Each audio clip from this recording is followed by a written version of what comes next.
Hi welcome to all. നമ്മളിന്ന് നോക്കാൻ പോകുന്നത് കോഡിംഗ് ഡീകോഡിങ്ങിൻ്റെ ഒരു ക്വസ്റ്റ്യൻ ആണ്. ക്വസ്റ്റ്യൻ കൊടുത്തിരിക്കുന്നതെന്ന് പറയുമ്പം rope is coded as 6821, chair is coded at 73456. നമുക്ക് കണ്ടുപിടിക്കേണ്ടതെന്ന് പറയുമ്പോൾ ക്രേപ്പിൻ്റെ കോഡാണ് കണ്ടുപിടിക്കേണ്ടത്. അപ്പോൾ ആദ്യം നമുക്ക് തന്ന കാര്യങ്ങളൊക്കെ ഒന്ന് എഴുതി നോക്കാം. റോപ്പ് തന്നിട്ടുണ്ട്, പിന്നെ അതേപോലെ തന്നെ ചെയർ തന്നിട്ടുണ്ട്,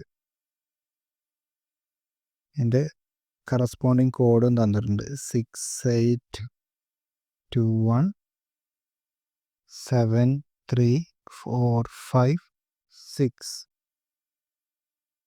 ഇപ്പം രണ്ട് വേർഡ്സ് നമ്മൾ കമ്പയർ ചെയ്യുമ്പോൾ നമുക്ക് എന്ത് കാണാം? 6 രണ്ടിലും കോമൺ ആണ്, അതേപോലെ തന്നെ 6ഉം രണ്ടിലും കോമൺ ആണ്. അതിൽ നിന്ന് നമുക്ക് എന്ത് മനസ്സിലാക്കാം? 6ൻ്റെ കോഡാണ് 6, അതേപോലെ തന്നെ ഇവിടെയും രണ്ടും സെയിം ആണല്ലോ. അപ്പം നമുക്ക് വേറൊരു കൺക്ലൂഷനിലും കൂടെ എത്താൻ സാധിക്കും. അതെന്താണ്? ഓരോ ലെറ്ററിൻ്റെയും കറസ്പോണ്ടിങ് കോഡ് തന്നെയാണ് അവിടെ കൊടുത്തിട്ടുള്ളത്, വേറെ വ്യത്യാസമൊന്നും വരാനില്ല. അതായത് ഒയിൻ്റെ കോഡ് 8, പിൻ്റെ കോഡ് 2, ഇൻ്റെ code 1, C7, H3, A4, I5. ഇനി നമുക്ക് കണ്ടുപിടിക്കാനുള്ള ഇതെഴുതാം.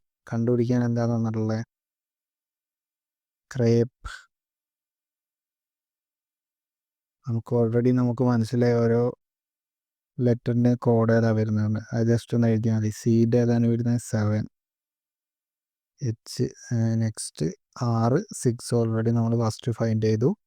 പിന്നെ എന്ന് പറയുമ്പോൾ എൻ്റെ വാല്യൂ എത്രയാണ്? 4. പിൻ്റെ വാല്യൂ 2. നെക്സ്റ്റ് ഇൻ്റെ വാല്യൂ 1. അപ്പോൾ നമ്മുടെ ആൻസർ എന്ന് പറയുമ്പോൾ 76421.